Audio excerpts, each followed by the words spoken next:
007, toujours 007, pas tout le monde 007, na ibisa ibino bozo apena bitidi ya Hollanda, pas tout le monde 007, na Congo ya Sika, congoyasika.net, ya Maurice Premier les boss, hein, Maurice Premier les boss, asimi Scandinavie mobimba en particulier et en général Europe mobimba, so legi na congoyasika.net te Okomi potote, okomi Scandinavie, Scandinavie c'est Helsinki, système à world. Na matabino likolo, mais mofuna kita kana ghetto pour na corriger ba blédard. Hein, mais congoyasika.net, congoyasika.net en collaboration avec label mbokamboka.net, label mbokamboka.net, une très grande maison en Finlande. Plus précisément à Helsinki, label mbokamboka.net, je vous dis, il faut boleka bobenga ba numéro oezo le kawana yo mutoza na manifestation na yo et koki kozala anniversaire, mariage et retrait de deuil et décès, événement nyonso oyo lingi ba couvrir yango ko couvrir yango et ko suka kaka te na kobeta musique te, puisque label mboka mboka c'est une grande maison, hein, na label mboka mboka animation ezali, donc animateur akoya présentation ya fête na bino ya manifestation na bino wana ba ko animer yango. En dehors de cela, il y aura les CD, bako graver ba image wana na ba CD ba bimise na marque ya album, hein, marque ka neti gramo pa o Koffi Olomide betera ba album na ba dimension wana. En dehors ya wana suki peka wana te ba tio na Congo ya Sika mokili mombetali yo même ofanda na Lesotho, na Gambie, na Indonésie, na Guadeloupe, na Honduras ba otala yo, ba otala manifestation na eza te makambo ozumo mundibu moko boye. Bolo ba non langue moroté azu ba image no na YouTube après 2-3 jours et bungi okomi so indemnité awa makambeza contrat au signé et puis eza cherté bo banga la binoté eza ngo cherté na prix ya muke mais yonde kaka benga ozomona benga et puis makambo to sala omoni label mboka mboka eye na moi image moko ya Sika ozomona to encourager toujours ba positivité moko zo salama na mboka ozomona label mboka mboka eyeli bino eza ce qu'on a apporté na bino ozomona l'air ko ya wana to sala nyonso wana animation CD et puis ezo kota na ba sites o ya makasi congoyasika.net et puis congoyasika ezo travailler na ba sites connex. Donc si ekota na congoyasika mbala moko ba tali bino na ba sites nyonso etikali wana et puis etikali libela 007 congoyasika.net, label mboka mboka, système à world. congoyasika.net en collaboration avec label mboka mboka. Les autres hymnes li solo nini, hein, bozala scotché, hein, na congoyasika.net, il y a Maurice Premier, les boss. congoyasika.net en collaboration avec label mboka mboka masoni na elibino lelo. En fait, Congo, un certain 30 juin 1960, Congo ezwaka indépendance nango. Alors, biso to bima, biso diaspora o to bima, to lingara événement na est passé inapercité. Yango wana à chaque 30 juin, to lingara toujours to sala moi eloko moko boui. Lelo na kati ya Scandinavie c'est Helsinki, na kati ya Finlande na Scandinavie awa, toza na communauté congolaise où ezali présidée par monsieur Prudent. Alors, bah biso masolo il y a les 30 juin. Mais siko comme les 30 juin wana ezkoe ya mardi, ba ko expliquer biso ce qui te sala manifestation moko boui mardi ou bien barozong sango avant ou bien barozong sango après. Et puis na parcours na bango l'air ba ko pesa masolo na bango nde ba ko expliquer programme nyonso il y a les 30 juin. Donc pour ne pas monopoliser la parole, na passer directement na yamba représenter la communauté pour na ba pesa biso programme il y a événement oyo et kozala il y a les 30 juin. Donc on est dans zolo ba na yambi hein ba o bazo kamba hein, communauté congolaise oyo eza installé à Wanakata Finlande, hein, bango moko ba reçoit soin ya ko se présenter. Donc communauté wana na lelo tozo ezo représenter pe côté ya ba mama batika la rana nda kote fo ba kotaka toujours ba masolo wana yango to préféraki tozala na représentativité pe ya ba mama yango bo moni mais ba ko se présenter bango moko po yoka toleki na loboko na ngai ya mobali papa boni malamu ndeko Patou Mombo 007. Est-ce que s'est présenté pour na ba opinion sur bazolando malgré les amakamba Finlande communauté à Finlande ba yebio déjà mais pesa bango moi honneur wana s'est présenté. Oui, merci comme on a pris dans Mwanga comme d'habitude au bayebinga donc musali na bino na kati ya communauté congolaise na linga mingi trop de gradité mais l'honneur est obligé naza animateur ou président ya communauté congolaise awana mboka Finlande. Ok, merci. Et bon, on a côté moi si le bon on a moi si tozana. Merci 007 comme on a Dodo comme on a Nadine. Na de combo Dodo Malabuna. Mingi ba benga Nadine. Ya pe combo langa. Ok, merci. Et bon awa président au lobby bengo mingi président te mosali donc président kaka. Président prudent ser na biso Dodo Malabuna. Présence na bino awa ezo justifier nini? Oui, merci. Donc, présence Nabiso Ezali justement pour nous passer communiquer, to bien communiquer parce que tous on a un message belé auto passe caméra to bien communiquer pourquoi parce que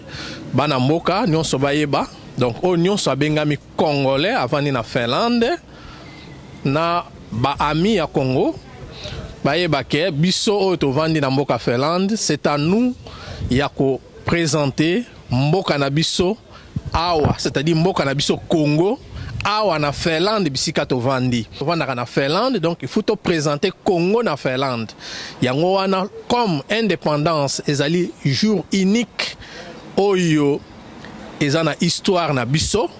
jour oyo identité na biso ba congolais sengeli eyebana yango wana tozo passer message oyo na tout congolais bisika nyonso avandi na province comme na awa na capitale que les 5 juillet eza mokolo oyo biso toponi ete to commémorer indépendance ya mboka na biso Congo, c'est-à-dire confusion ezalate indépendance ezalaki le 30 juin 1960. Le 30 juin il y a 2014 est tombé un certain lundi yango biso na mabongisi tomoni ke samedi ya le 5 c'est-à-dire aux Hollanda ezali samedi moko malamu pona biso bana Congo to vani na Finlande to sangana pona ko kanisa mukolo wana peko promouvoir unité na biso ba congolais parce que bobo sanate indépendance ya mboka na biso ezwamaki grâce ya unité ya ba koko na biso oyo batelemaki lokola mutu moko balobi na mundele ke tolingi lipanda yango wana lelo oyo biso ba génération oyo tozalaka te na tango wana tozotepa mosusu gauche mosusu droite alors que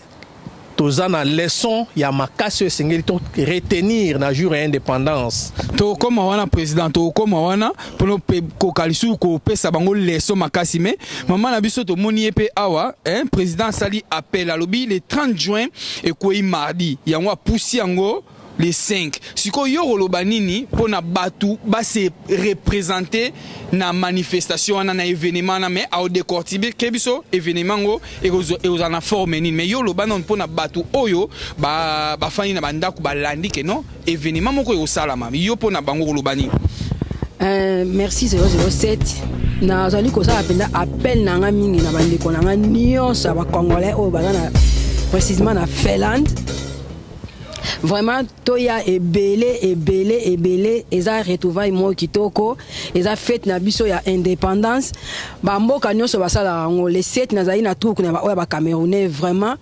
ezali vraiment très bien pourquoi pas ya biso pesa la bongo donc ezali que le 30 juin est tombé lundi des présidents Utoloba yango to tchango les 5 donc boya vraiment ebele ba maman beaucoup CP là vraiment beaucoup CP là boya to na ba stress ya hiver ba malili to monanité donc ezali retrouvaille mo bien à compte pe ya indépendance to monana to seka to longola ba stress ya hiver boya ebele maman nyonso ya Finlande to longoli moko te o nyonso za mama kimbangiste catholique protestant kimbangiste Branham Shekina Branham nyonso o nyonso déjà ko former corps du Christ de boya to sangana to sepela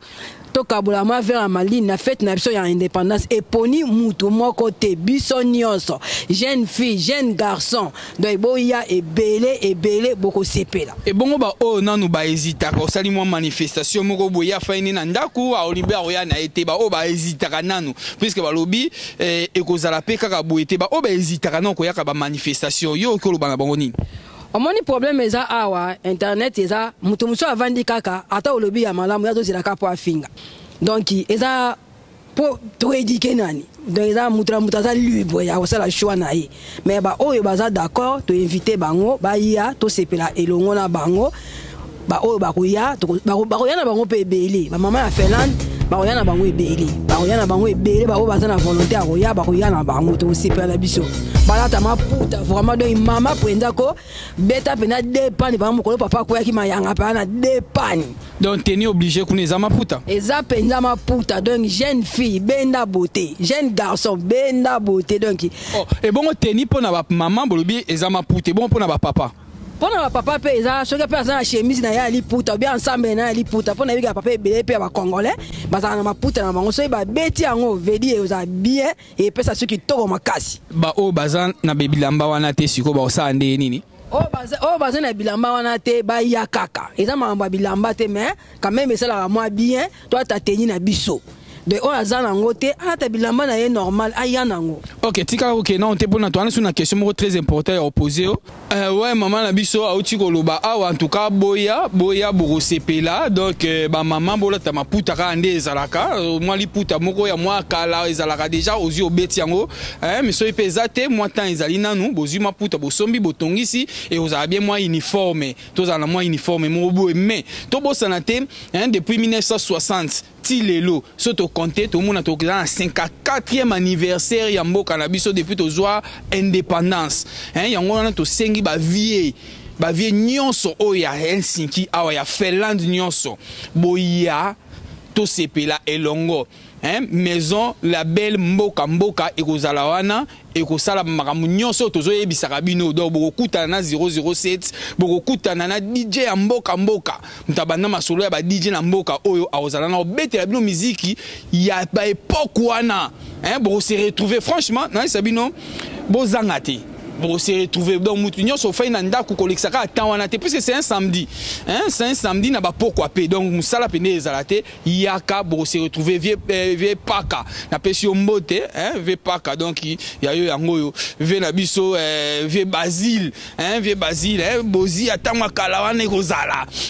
ba vie na biso nyonso terrain vie dada bozanga te vie José ba vie nyonso mususu kutu to pesa su ba komona mino mais to na besoin bino nyonso bozala ve godé na mère oyebika nde bo telemaka na masolo donc bozanga te évangéliste Edo na yebike non évangéliste maman rozala pemeni bokoya na pasteur Mokulu pasteur Serge pasteur Jacquemin bino nyonso to na besoin na bino et sengi couleur religieuse te et sengi connotation politique te eza pona ba congolais nyonso en général et en particulier pe batu o nyonso balobaka mangala to bakozala ba invité sokoza ya mboka mususu bokozala ba invité. Alors président est-ce qu'on a tout na yo question moko boy organisation ezaneni batu o bakoya ba yaka ngulu ba eba koti ou bien eozane nini comment se présente l'organisation de la soirée? Bon, merci pour la question. Organisation à soirée d'abord na lo baboyeke soirée oyo tozo organisée donc il y a indépendance année oyo biso na Finlande toponaki ezala na thème. Pourquoi toponaki thème? D'abord le thème c'est quoi? Le thème c'est l'unité dans la diversité. Donc otobingi na lingala bomoko kati na bokeseni. Mais batalan wana ezaka ka mutu ne pas ina mais c'est ça l'occasion tozo benga batalan nyonso wana bozanga te mukolo wana. Mais sur droit d'entrée za combien? Droit d'entrée ezalité. Na linga ki na préciser loko. Droit d'entrée ezalité parce que l'indépendance ya mboka ezapona mwana nyonso ya Congo. Toko tia droit d'entrée te. Mais il y a une chose. Tango yé oyebike okolia moi eloko komela moi eloko bongisa moi quelque chose oyo yo oko remettre na bisika oyo sombaki eloko yo kolia na eloko yo za komela. C'est-à-dire wana eza droit d'entrer po boyebi tovandi na bamboko oyo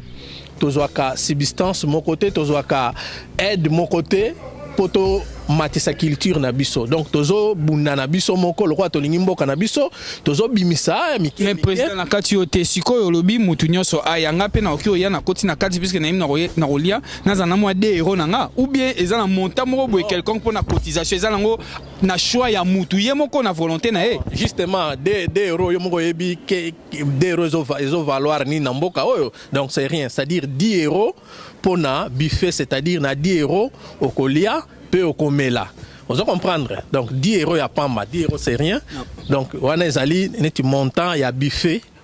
tango koti olandi be événement nyonso mais soko yokinzala ana inalia batindi yo na nini na guichet kuna osololi na ba maman ba kozala kuna opesi bango 10 euros ba servir yo. Ah, donc au koti opesi 10 euros au lieu au meli ba oteka biloko na katité. Non non, justement c'est ça. Donc ba oteka eza nini wenzete eza fête indépendance, soirée indépendance mais koliana komela na yo okofuta 10 euros donc on peut ça 10 euros pour liana omela. Ok, tozonga lisusu epa ya maman na biso awa puisque azo représenter pena ba maman nyonso oyo ba kozala na mwa kokoso mwa kilo ya koya yenda o représenter bango na minute oyo a faire toujours appel na bango. Tolobi sikoyo événement wana eza événement moko ya munene eza na eza pena événement moko ya mukete oyo ezo senga batu nyonso ba ya sikoyo yo eloko nini okiko bakisa sur événement wana na jour wana ya le 4 juillet mais fête ya le 30 juin ki boyanga problème na ngeza tozala ebele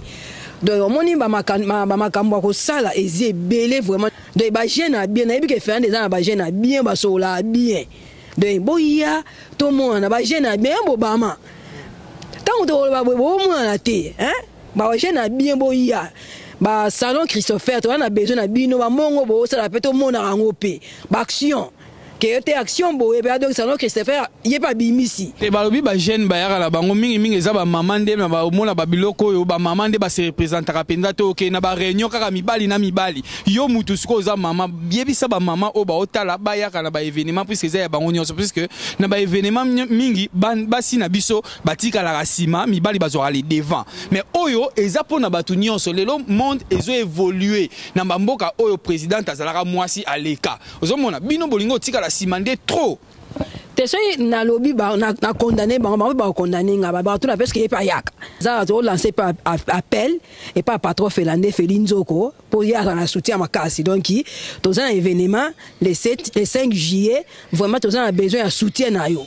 Donc on a besoin de soutien na ma casse na si Hollande émission mais quand on soutenir biso on a dit que yo ça la bien en tout cas vous en a souci à mboka. Patron Félandé Félinzoko donc patron Félandé oyoki déjà si on est le président est-ce que Masolo o ezosuka ka na Helsinki ou bien bo intéressé pe ba province puisque bango pe baza et que ça la mateke non na Helsinki ba sali indépendance na Turku ba sali indépendance na Kotka Lamperanta Tampere ba sali indépendance au que le bani parce que yo za président ya communauté congolaise na Finlande mobimba et ça ya ba province T ou bien Helsinki te mais ya Finlande mobimba est-ce que o associé bango ou comment? Oui justement nenga outi koloba tout à l'heure na bien que appel les a lancé à tout Congolais avant d'akana Finlande dans le but que tout Congolais avant d'akana Helsinki na bi tout Congolais avant ni na Finlande donc partout bisika ozali donc yeba que le 5 juillet eza mukolo yo biso nyonso to sangana pona ko commémorer indépendance ya mboka na biso awa na Helsinki. Voilà. Donc si je comprends bien, bino batu bozo landa na ba province nyonso na minute oyo. Non to komi les 4 juillet. Les 5 juillet. Donc les 30 juin ils a indépendance. Alors na minute oyo ba province nyonso bo sangana bo benga président. Bo kiko benga président directement na numéro na ebo yebiso bo juillet bo ko benga na numéro oyo le kana se wana bo benga bozo ba contact déjà ba ko tchabino na liste to yebi que non na événement on a représentativité à Turku ekozala représentativité à l'empérante et à tempéreza bozela te kaka to ya vers bino biso to lancer déjà président lancer déjà message pas na bino oya ba province nyonso na minute boza sûrement na moi ba organisation na bino Bo se coaliser place moko bo benga toi enregistrer déjà tu dis que non représentation il y a tempéré gozala ya vasa ya savolina hein na moni anise changa mokonza ba monter grand prêtre na kota kinwa na jeté na yebi po na lobi bongo bo benga ba ya bango nyonso awa les 5 tozala biso nyonso longo to ko admettre que non fête ya le 30 juin et ça la quelque part lisusu dia to lobi que fête ya le 30 juin na Finlande et ozala moko grand événement et ozala moko na les 5 eza indépendance ya Congo sikoyo pona ko chiter na komi na suka na ngaki na yebite soki mama na biso azana moi momoko ya suka ya kobakisa c'est un problème ezali a bata kala balobaka ka o bata sika ba BBC tango bango bazala kala bazali ko sala boy tango bango bazali kala sikoyo to lingi to sangana na biso bato asika na bato akala ba ya to sangana shiko mushete na tempéré donc to za besoin ba soutien na bino muto sola na bibende ndimela e de bo bimisa ba mbongo na bino to mona rango pe ateka o kisasa donc to za la fête ya indépendance shiko mushete na tempéré bo ya biso ba mbongo to sa la fête ya indépendance ya Congo. Donc boyoki na ebité pour na rochiter hein zela no mama so qui était aux apprécié pour na rochiter président na ebité so zagi na liloba ya suka oyo ko kai pour na toxilisa sikoyo oyo kai ko baksa. Oui, justement liloba suka nazo beta toujours c'était na o etali l'unité dans la diversité. OK, merci beaucoup président Okedete Zelano, merci beaucoup. Donc bref les 30 juin ezali to manifestation kozala les 5 juillet hein na salle ya la ya salo hein eza binonyos boyi place ba fête beleza la kuna na la ya salo alors et au kofutelo mongote oye juste na manifestation wana ya les 30 juin alors là okoya ozalata moi quelque chose na poche balobi montant minimum eza au moins 10 € wana pona nini l'air okoma pona kolia komeleza nango déjà mais yo OK kaka opesi 10 € na yo pona kolia komela a événement ekozala ba recouvrir yango na label mboka Nous avons un label Mboka au couvrir événement musique et kozala boko bina boko sepela ba vienyo so kala musique na bino ekozala bino batu boroya boluka na bino te que non bana barotika la babité ozui o memi bana na yo nyonso puisque c'est événement moko te za nango mariage to inélité et faisait événement moko boye ozala nango calme en tout cas ya bien koleka bien oyena bana o nyonso elamba na o maputa no pona ba mama papa hein obimisaka taper maman pe na bana nzela moko yena bango bokoti donc yango wana siko na ebité netu to silisi ceux qui ba moi mbote zali hein occupé ça moi 2-3 mbote ça là toujours bien c'est aussi ici parce que l'événement na to invité sous musicien na auti Kampala za awa donc na kati événement to comme on est malaika azo beta musique net na film donc bota apenda concert c'est place aux alawana accompagné na musicien Finlande de boya et belé makamba elenge bandi na Finlande donc so yete o raté bilenge bandi na Finlande de so mona temi libosa caméra na bilenge bandi to zana malaika na obete la biso musique net na film na si boyo ka mo bandamu ndamu et bongo moi démocratie moi mbote atana moi mutu moko un papa asepela hein na pesi ba mbote na bébé na nga Christelle Kizola ona linga mingi bisika donc en tout cas sans polémique donc bato baleke belé ba ma copine nanga nyoso ba yebike ba ma copine nanga so na bina bando tanga bino moko donc ça bien te na pesi bino ba bizu belé bisika boza bino nyoso na Angola na France na Belgique ba nièce nanga ba neve nanga bino nyoso na pesi bino ba bizu et belé bana température toza ka lancer appel o epa na bino de boya e belé ba chiko muchette ba JC to na besoin na bino boya fête indépendance to sangana na tout to invité ba patron Finlandais na mwasi na ebiju matade otisi nzoko donc boya e belé marquis wa vote boya e belé to na besoin na bino mamuteke o nga mutatika na bana azala kite boya na bana to na besoin ya bana ba ya Didi mboka mama Gina faza la wana mama mteke o bébé donc ay kanga bébé na mukongo neti na kina ya na e divan nombe donc ba Braham na Sabrina na mukongo donc to ana besoin na bino na pesi ba ma copine na ngano so ba bizu ebele l'excellence de la bombe atomique ande to lobaka divan nombe hein donc a Rosalawana mais to ngato ba biloko ngo ezana ba surprise mais obeti de moi surprise à liboso donc ba concert robeta donc na boy pena ko pet kota na détail ya biloko wana parce que ba surprise ezali Scandinavie Helsinki papa moi mbote na 2-3 personnes ba mbote damno na motema na ngai, c'est-à-dire madame na ngai Nadine Nkulu, mère à Palin, Nkulu Mwanga, parce qu'il faut avoir comme na ngai, et puis les trois têtes nabiso, donc Bana, et puis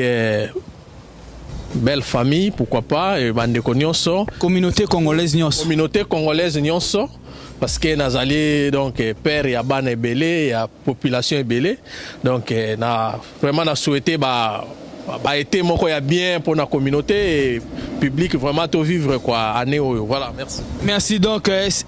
Feland Nyonso boya tempéré ba prêtre Nyonso bazakuna to on a besoin de les 5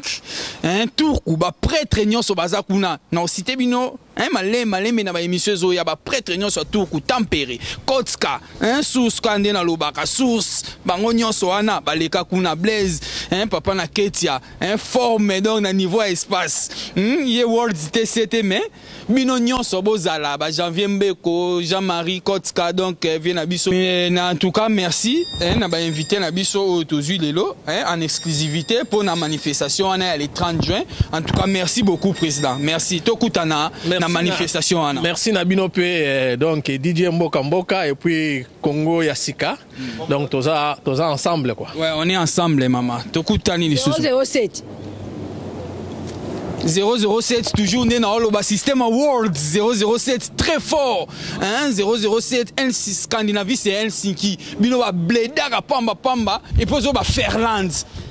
oui bino on peut le bata comme on a Ferland té autant que na Congo ozo ba Ferland banana ko corriger moi na Ferland ba Ferland et non Ferland bledar.